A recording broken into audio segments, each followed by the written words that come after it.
We'll take you back to Pejase Lodge, where there's a cabinet meeting that has just ended. The government is addressing us on what has been discussed.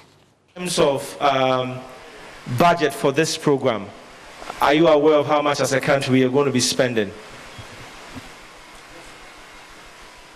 Thank you. And then there was a third hand here. Yes, Honorable, my name is Atamensa from Ghana News Agency.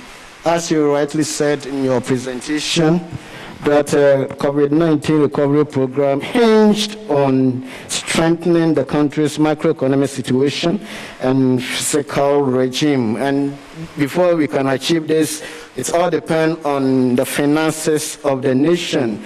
Recently, the traditional media and the social media was awash with reports of International Court of Arbitration awarding a cost of $134 million against the government of Ghana over cancellation of GCPG power purchase agreement. There was also accumulated 30 million interest that the government of Ghana is supposed to pay. How do government take this issue or this development when it is about to take off? Thank you. Thank you. So perhaps I'll start with that third question. The new Attorney General who started work has been asked to get a full update of some of these reports and share same with central government. First to determine the validity of some of these matters and then government's next line of action. But even before then, you are right in understanding that the country's financial position or revenue position or borrowing position is in a difficult place because we've had to stretch ourselves very much to protect lives and livelihoods as a result of the COVID-19 response program. So while dealing with these specific matters of these reports of judgment debts and advising government on same and the next steps, the bottom line really is that our persons in charge of our finances will have to walk a fine line in mobilizing resources. And so resource mobilization becomes one of the major conversations we'll have to have. Mobilizing resources to enable us deal with the specific COVID challenge we have, and then even in terms of investing in the sectors of the economy that we have to invest in to stimulate a quick return to higher economic activity. There was a second question, I think, from Kujajiman. What are the focal points of this post-COVID economic recovery conversation and about how much will it cost? I'll leave the how much to the President and the Minister responsible for Parliamentary Affairs when they deliver the actual speeches. But I think you can already begin to understand that if macro stability has been shaken because of the need to stretch our resources to respond to COVID, and if the fiscal anchor, which was the deficit that we were trying to bring down to 5%, you recall from 2017, government spoke a lot about the importance of having a strong fiscal anchor, bringing us down to about 5%, even past the Fiscal Responsibility Act, but had to suspend it.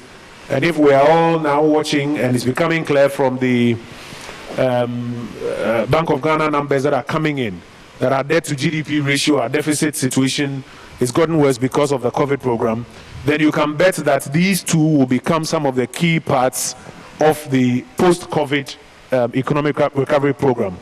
And as I've been mentioning, there's also the need to invest in flagship programs as well as sectors of the economy that will bring about a quick recovery in terms of growth and jobs. How much it costs, what are the details?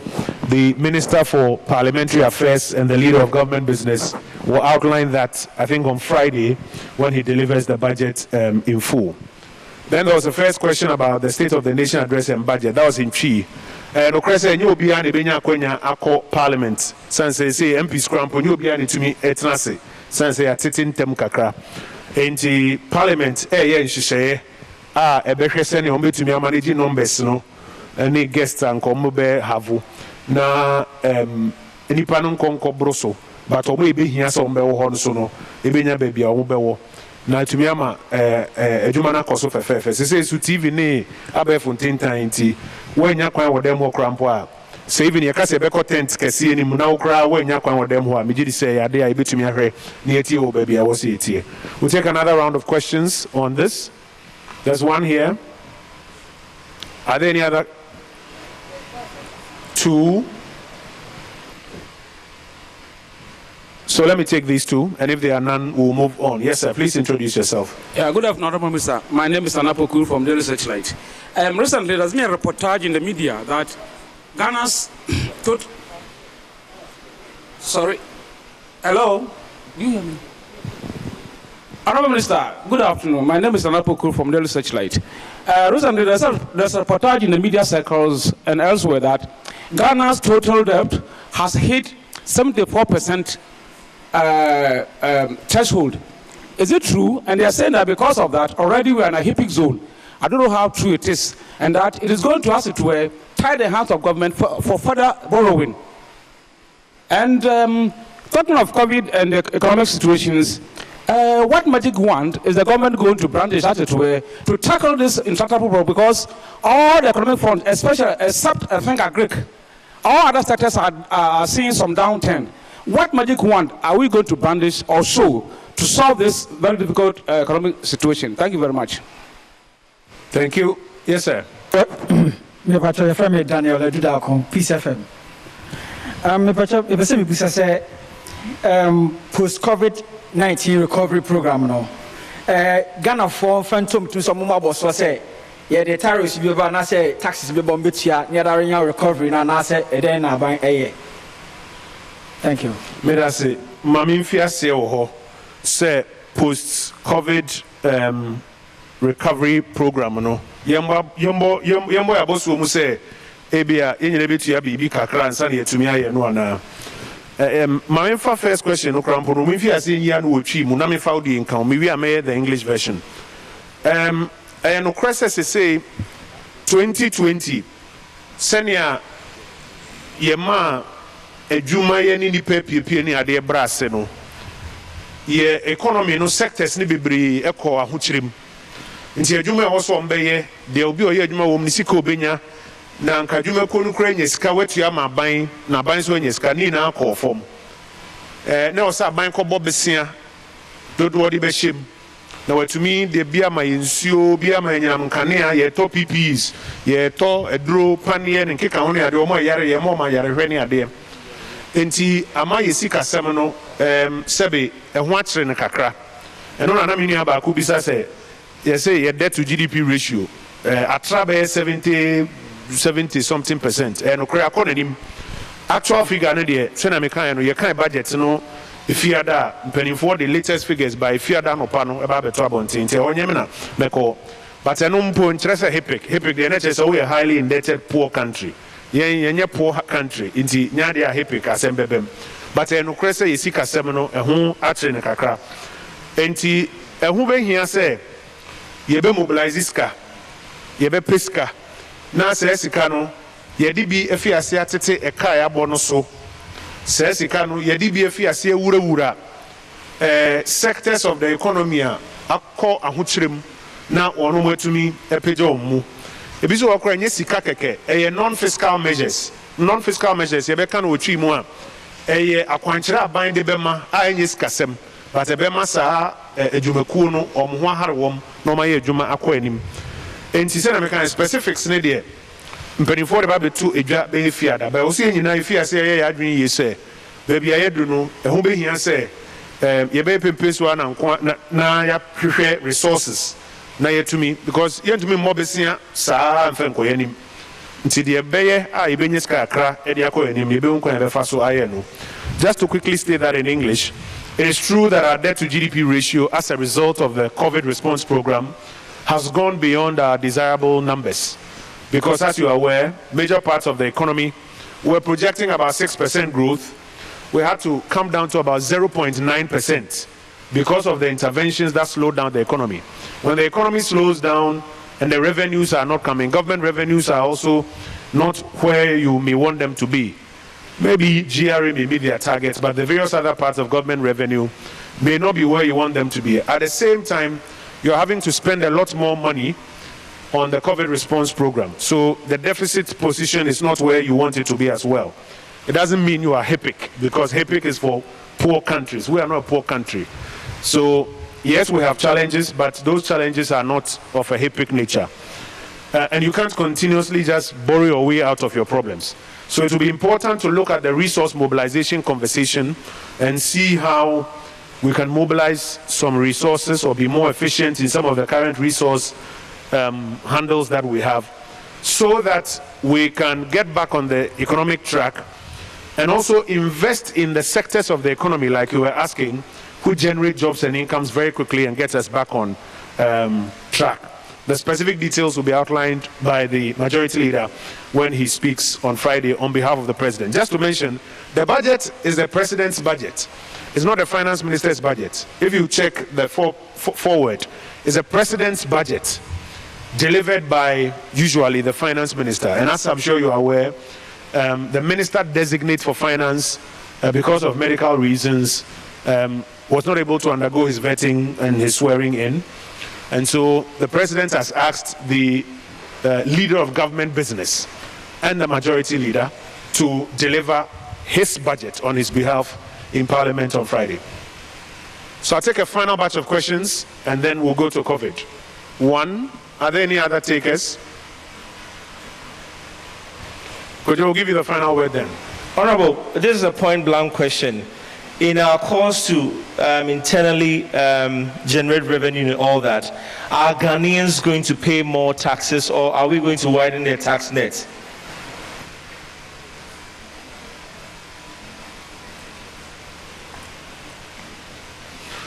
Are there any other takers? Or Kojo has the final word.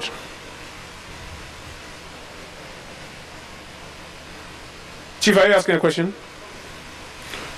Well, Kojo, thank you. My understanding is that it's a mix of measures that are currently on the table, and the details will be outlined on Friday. But I think the important thing that we need to start having a conversation about is that if you look at the current limits that we have, it is important to look at the best ways of mobilizing some more revenue to tackle the challenges that we have. But the president is also mindful not to burden the population that has already had its own difficulties because of the COVID response program. And I'm sure the final measures that you'll hear announced on Friday will be a fine line between raising more revenue but not burdening the population. Well, as part of the options, are taxes part? You said a lot of options. Do we have a new tax regime going to see Ghanaians pay more? Is it part of the options? Yeah, as I've mentioned, it's a mix of measures, but the details will be outlined later. So, colleagues, I'm going to say thank you, and then I want to invite Dr. Patrick Umabwaje. We've been on a vaccination program since Tuesday. Tomorrow will be 1 week. How many people have we vaccinated? What are the sort of reports we are getting on the so-called adverse programs? Adverse effects. You recall before the program, there were all of these stories about some people will lose one eye and some will lose one leg. What has exactly happened? Also, if you can tell us, the people that we intended to vaccinate, are they the people who are vaccinating, or other people are the ones who are taking up the vaccine? So we're in your hands, sir. Thank you very much, Honorable Minister.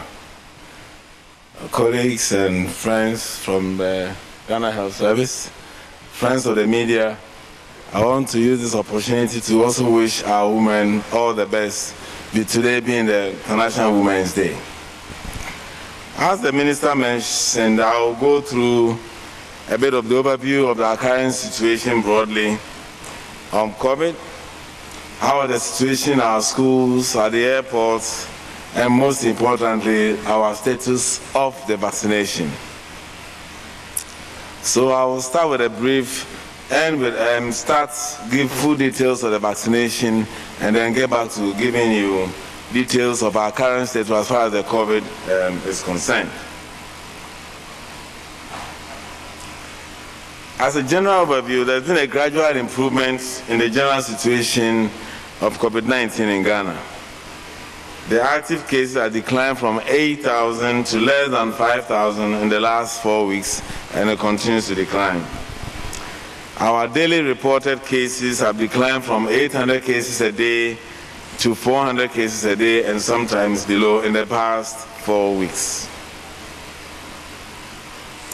Our daily admissions, which is very important as a marker of how severe the situation is, has dropped from the average of about 270 people on admission daily.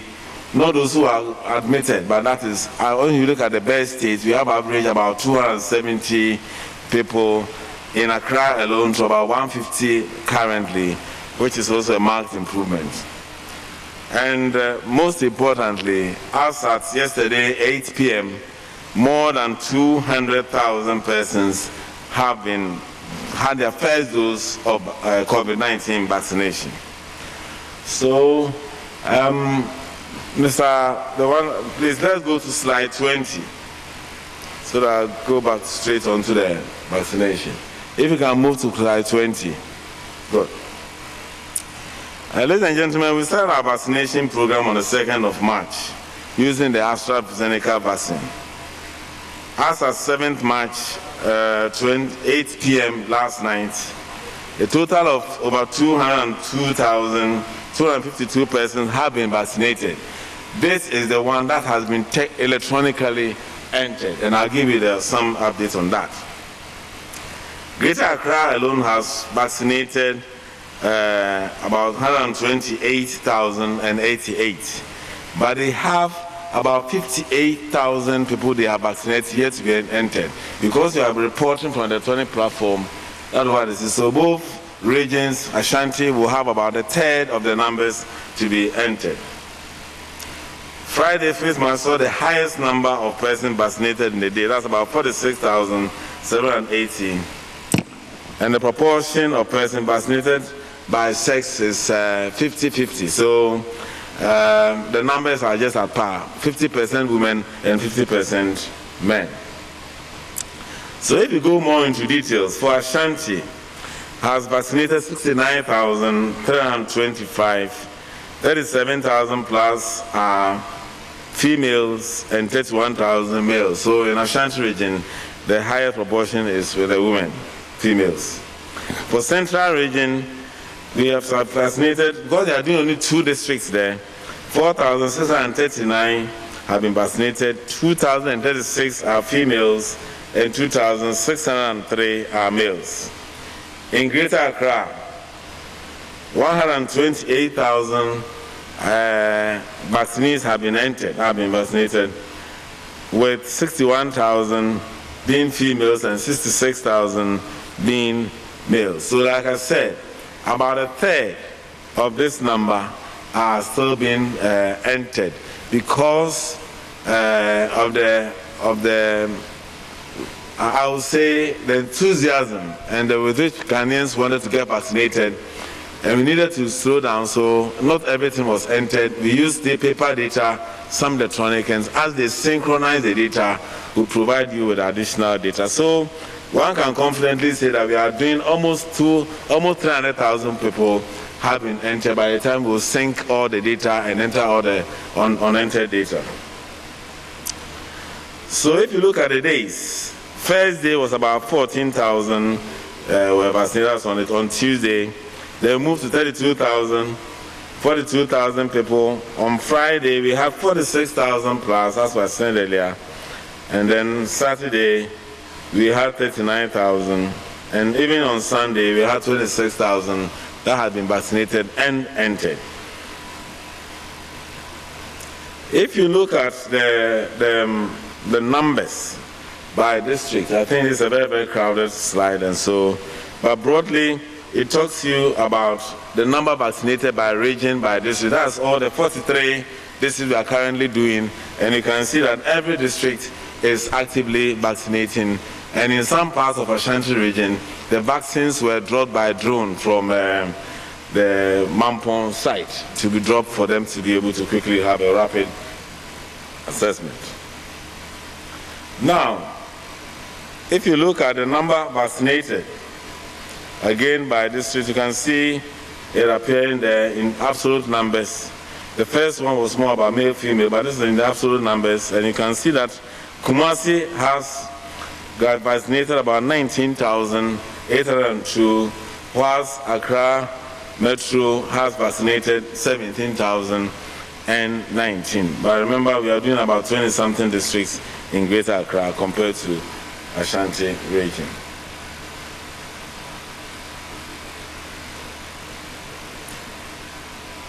If you look at the next slide, it tells you about the number vaccinated against the projected number to be vaccinated. And on the average, we are doing about 50% coverage so far. And we are hoping that by the end of the week, we would have probably covered all the numbers that are there. The next pie chart shows the proportion of all those vaccinated. Whilst Greater Accra accounts for 64%, Greater Ashanti accounts for 34%, with Central accounting for 2%.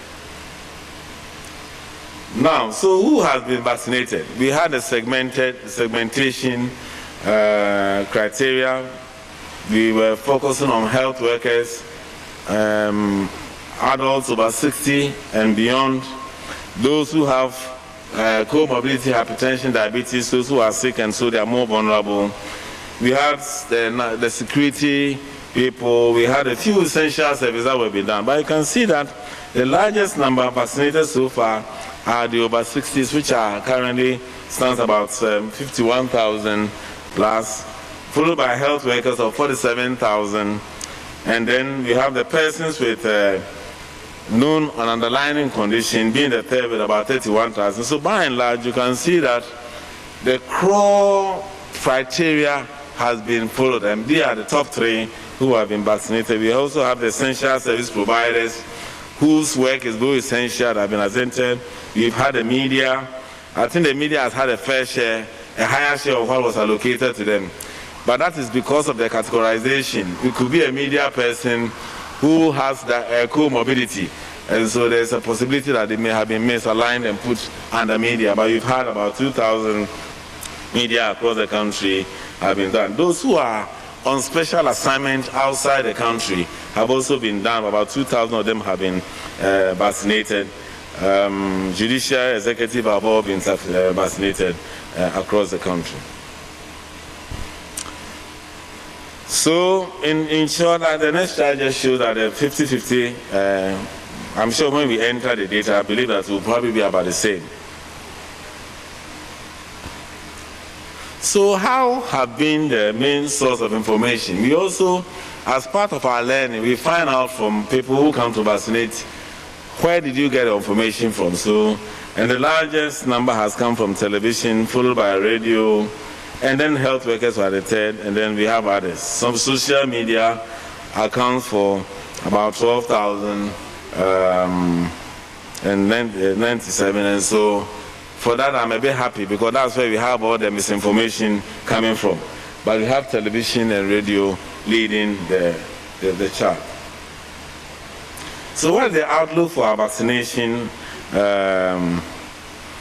We are hoping and we believe that this is the beginning of the end of the pandemic once the vaccination is in. And it's happened, showed in other parts of the world where they've started the vaccination, where they have seen a rapid decline in their cases. There's a downward trend in Ghana. The KIA continues to show more. The vaccination campaign will continue to further reduce the cases. Okay. So let's go back to our core status now as far as COVID is concerned. If you go to slide 5, we have so far recorded about 86,737 cases. We tested about 930,000 people across the country with about 29,973 per million population tests done, with a cumulative positivity of 9.3. We use cumulative positivity because that's a broad average, but at any particular time, depending on the severity, we may have a higher positivity than we have, especially between January and February. We have so far discharged about 81,000 out of them.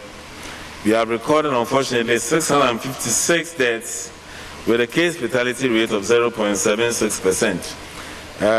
That is still high, But looking at the global average of 2%, that still means that I would say management have been good, or we've been also, Ghanaians have been spared a lot of the havoc that other countries have had.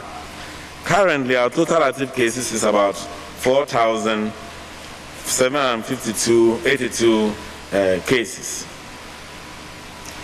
Greater Accra still remains the epicenter, accounting for a significant number of it.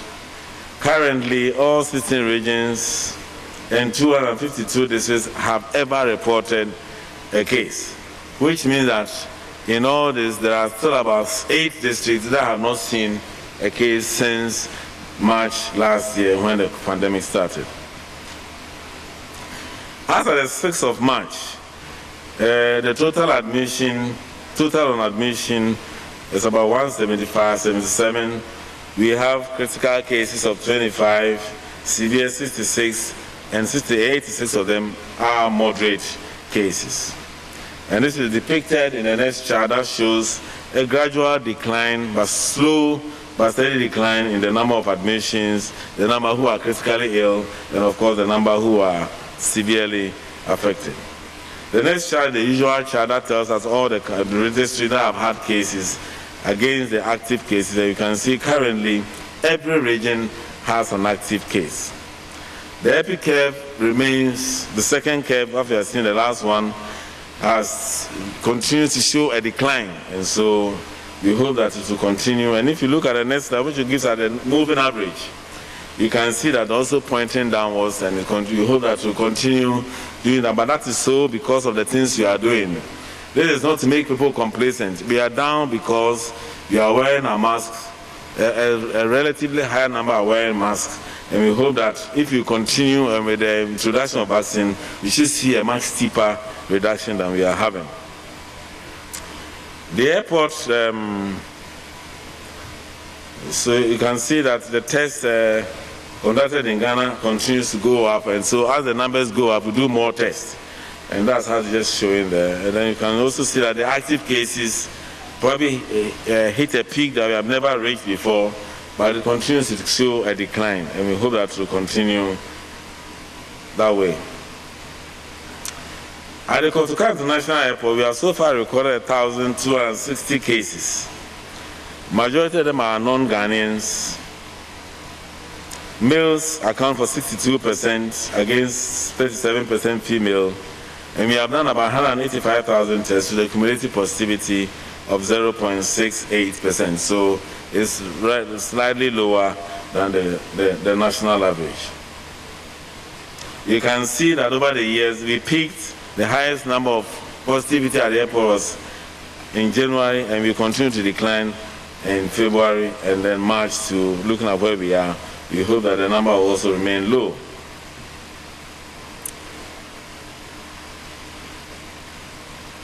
Now let's talk about our schools. Since school reopened in the middle of January, a total of 281 schools have recorded cases of COVID-19 among students and pupils. We have had a cumulative case of 1,709 cases.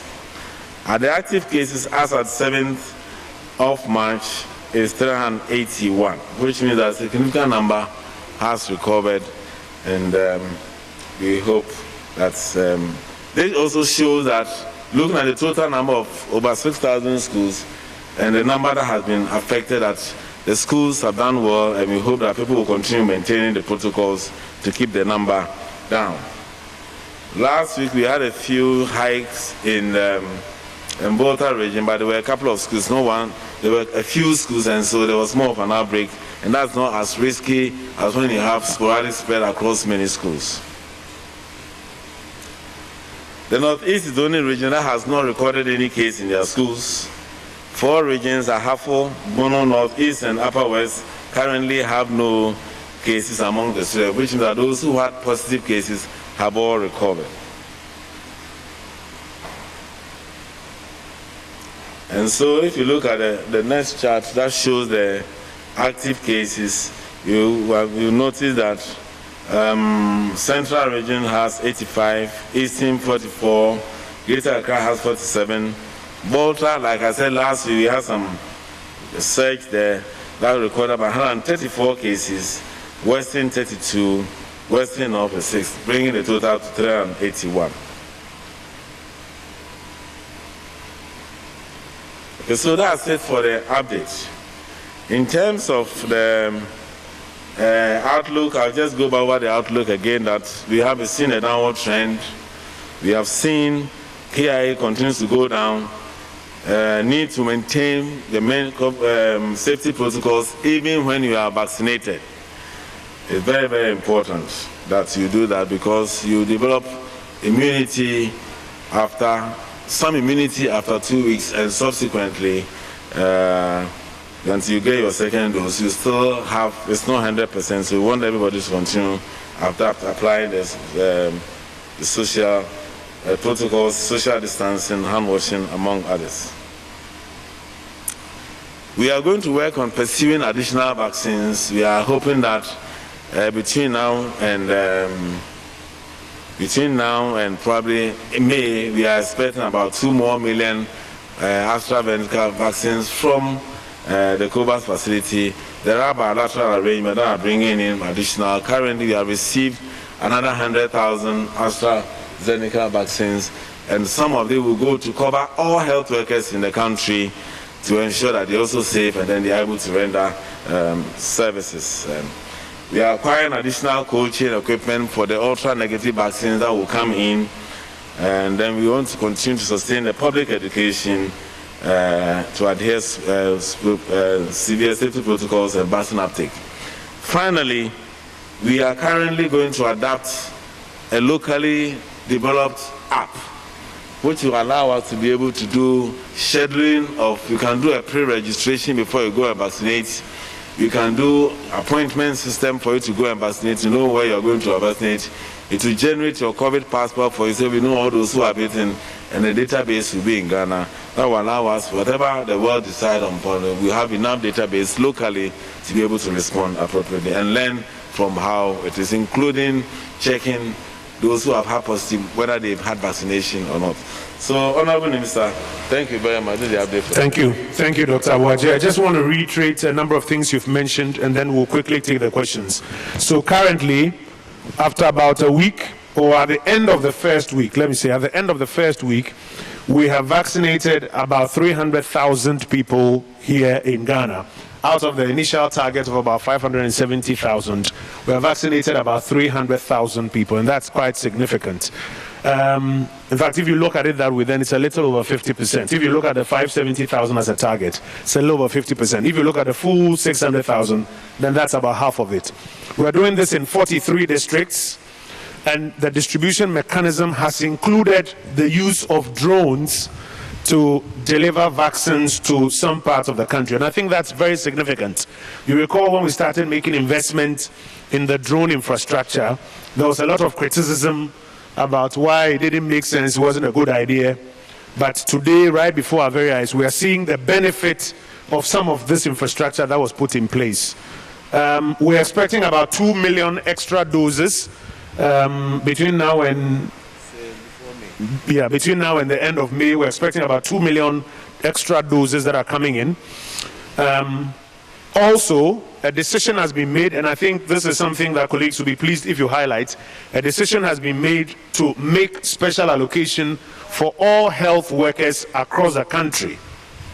All health workers across the country, to make special allocation out of the about 100,000 extra we have received, to make special allocation for all health workers across the country.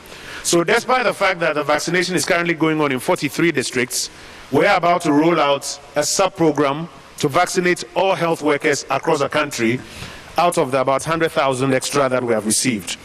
And additionally, we're investing in purchasing cold chain equipment that will allow us to get some of the other vaccines, the ones that require minus 20 degrees, minus 70 degrees storage.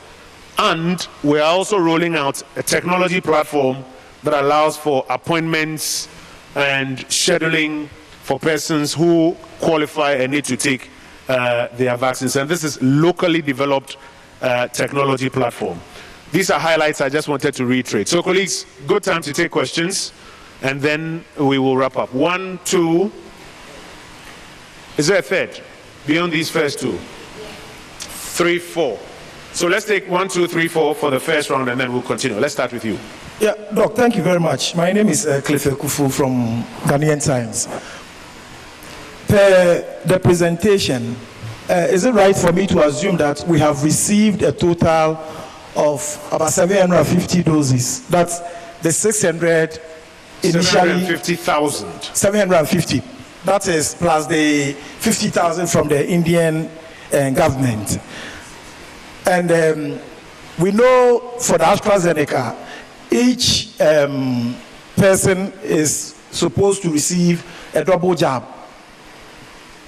So, and with the rate at which we are going, the figures look quite impressive. Are we sure there are about 300,000 who have taken their first jab, there will be enough vaccines for them to go for the second jab, and then also ensure a continuous rollout of the program in terms of the vaccines available? Okay, thank you. There was a second question here. Is that GNA? Yes, please go ahead. My name is Ataminsa from Ghana News Agency. Yes, we have heard that there's compensation package for people who experience adverse effects after taking the dose. How do people assess that compensation? Because we have heard people have experienced paralyzed arms after taking the dose. Some have experienced dizziness, malaria, flu, and other things. How do people who have experienced such adverse effects assess compensation or support?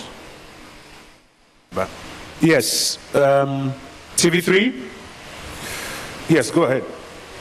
That's the same question. Okay, there's one behind you. Yes, sir. Yeah, thank you very much. I'm Musa Lansa with GH1 TV. One thing I'm worried about is medical waste. How are we going to handle the waste that is coming from the vaccination, medical waste? How are we going to handle that? How are we handling the medical waste associated with the vaccination? All right, so just to reiterate these questions, is it correct that we've received about 700,000? And do we have enough that will be in stock for those who are due for the second shot by the time their second shot is due? There's a question about adverse effects and compensation. Maybe you have to reiterate, have we recorded adverse effects? If we have, how many? And is it true that every adverse effect, you get compensation for it? You may want to speak to that. And then how are we handling the medical waste? These are the first three questions. Colleagues, I'll come back for another round. I'll start and my colleagues will add. In terms of the numbers, we have scheduled. You know, the AstraZeneca, the next dose is 8 to 12 weeks. And based on our schedules, both bilateral and the COVAX facility coming, that gives us enough time to make reserves for those who are due for that. So all that have been taken care of in the rollout plan. So that one is there. There are other vaccines where the first dose and the second dose are different. And so when you have them, you need to keep the second dose separate because they are the first and the second dose are not the same. So that one is actually quite ready. In terms of adverse effects, I'll add, but Dr. Chanu will add. We so far, as of 2 days ago, recorded about 129 adverse effects. And adverse effects, we count all. When I took mine, the following day, I had a few weaknesses, still an adverse effect. But we had people who had the largest number of complaints was headaches. Some had some mild fever. Some had weaknesses. Of course, the site of the injection was also part. Dr. Chanu will add more to that. And then we also have the medical waste that you can also waste. Okay. Thank you very much. I think the issue of adverse events and compensation, we need to clarify it more. I believe people read on the Gavi website about COVAX and compensation for adverse events. It is not every adverse event that would be compensated if you look at the document that was posted by Gavi. What the document is saying is that it is helping governments of those 92 countries that signed on to the COVAX facility. when there's a very rare adverse event. You know, before a vaccine is passed, it goes through several stages. Key amongst them are what we call the key phase 1, phase 2, phase 3 studies in human beings. Normally, those are very limited numbers of people who receive the vaccine and after which it is passed for use. Now, when it is used in the general population, you are giving it to millions of people. And it is not just for COVID, for all vaccines. You give them to millions of people in the general population after they have been passed for use. So what happens is that normally there may be some very rare adverse event which may not be discovered in the clinical trial, so to speak. So if you have, say, 100,000 people in the third phase or phase 3, and you expect you have a very rare adverse event which will happen in 1 in a million.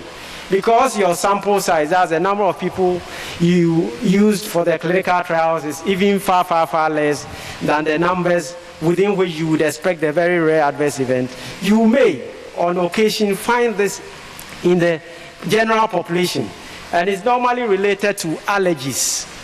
And, you know, people may have some hidden allergy that nobody would really discover during the clinical trial. They are the ones that COVAX was talking about. So it's not just the dizziness and the fever or the hot body or the headache that people complain about. Those are very expected. It's the unexpected ones. Once you have given the vaccine to a large number of people, you may have it, say, 1 in 3 million or 1 in 6 million. Those are the ones that they're talking about. The medical waste, yes. Traditionally, we incinerate all our wastes. Fortunately, this time, the JOSPRO, the Zoom Lion is helping us with waste management, and we are very happy with that.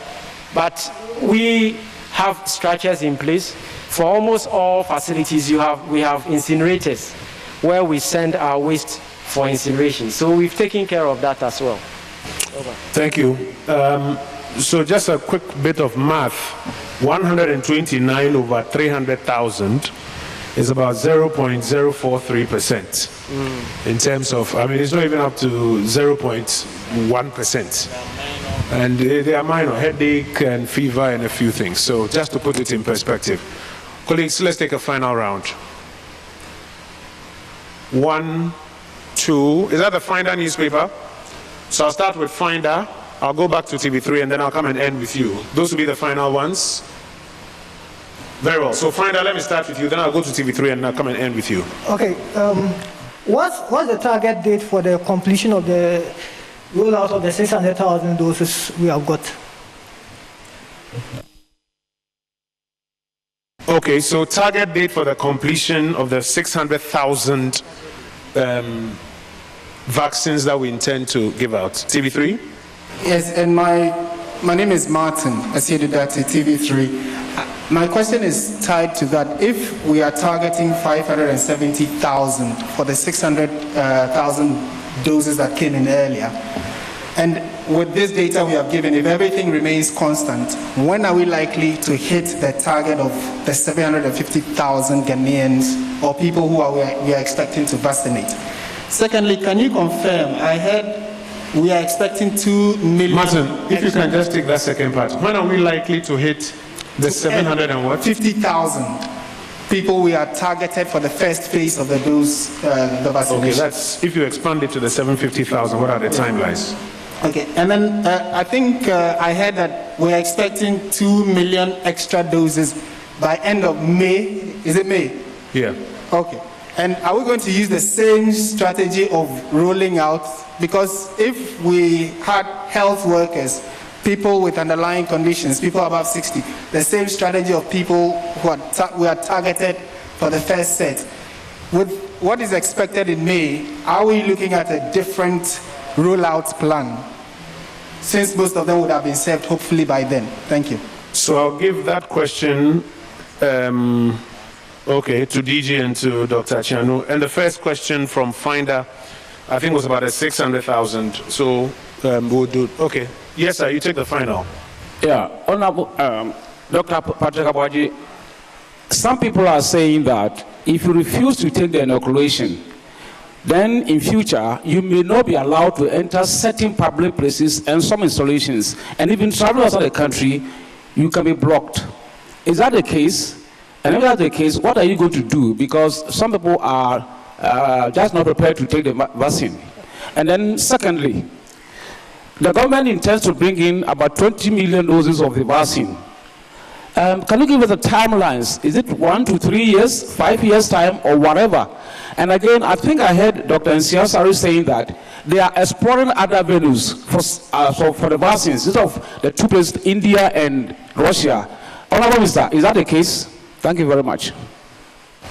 Let me deal with what comes to government, and then I'll let the doctors handle this. Is Ghana interested in exploring the possibility of other vaccines? Yes, Ghana is interested in exploring the possible use of other vaccines. The Food and Drugs Authority has already announced that they are doing the necessary due diligence on other vaccines. Remember, the president has committed that no vaccine will be used in Ghana that is not approved by the FDA. So the FDA is the first point, and they have publicly mentioned that they are looking to, or they are looking into, or doing the assessment of other vaccines.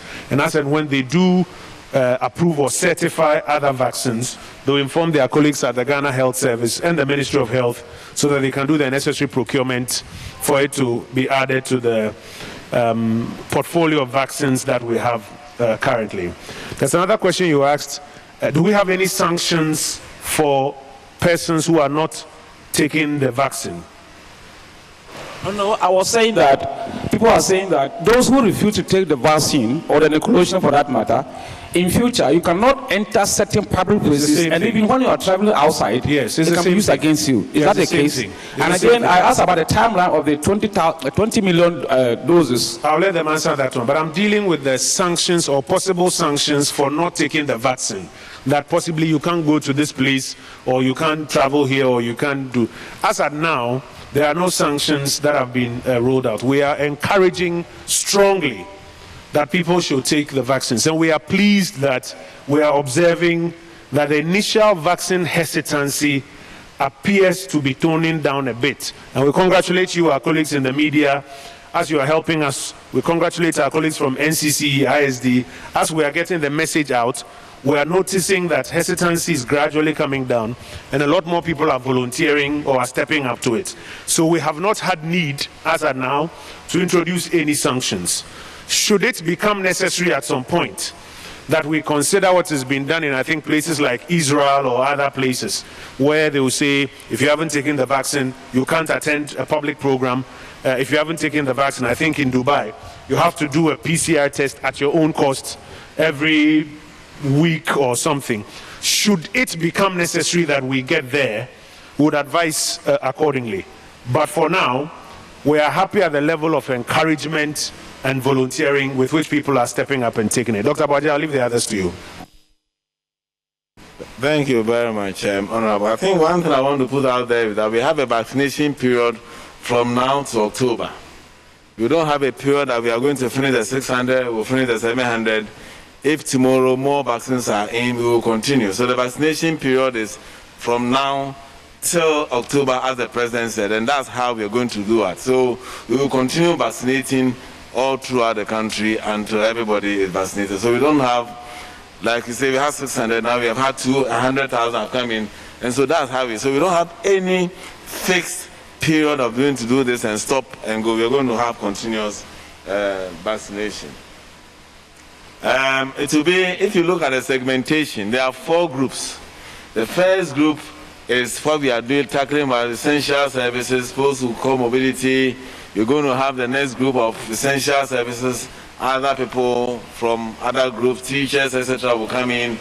And then there's a third group of, the third group that is also the general population who may not have any comorbidity, who may not fall under any of these categories. And then the final group is when the fourth group, and when we have vaccines that are suitable for children and pregnant women, that will be the fourth group. So it's going to follow the same segmentation.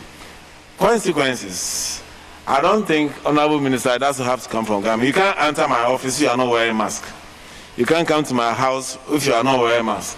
when you get there, you have to wash your hand before you enter, isn't it?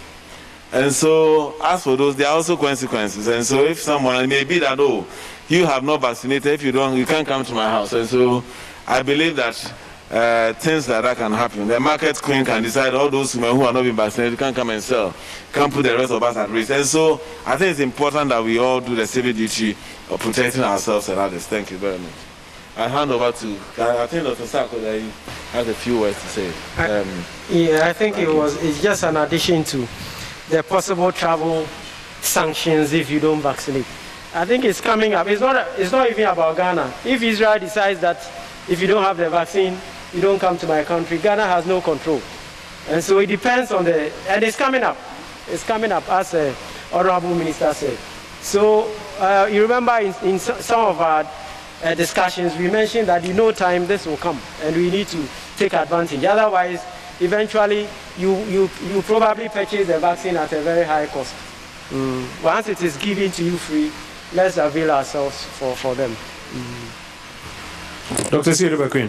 Yes, so thank you very much. So I think that we are into about a week of starting the vaccination, and we are somehow happy with the response. And we think that the way things are going is going to minimize the vaccine hesitancy. And I think, as has been said by DG, we are not just being rigid about an endpoint. The idea is getting the 20 million Ghanaians vaccinated. I think let's not confuse 20 million Ghanaians with 20 million doses. So what we are saying is that 20 million Ghanaians, it could be a single dose or a double dose vaccine.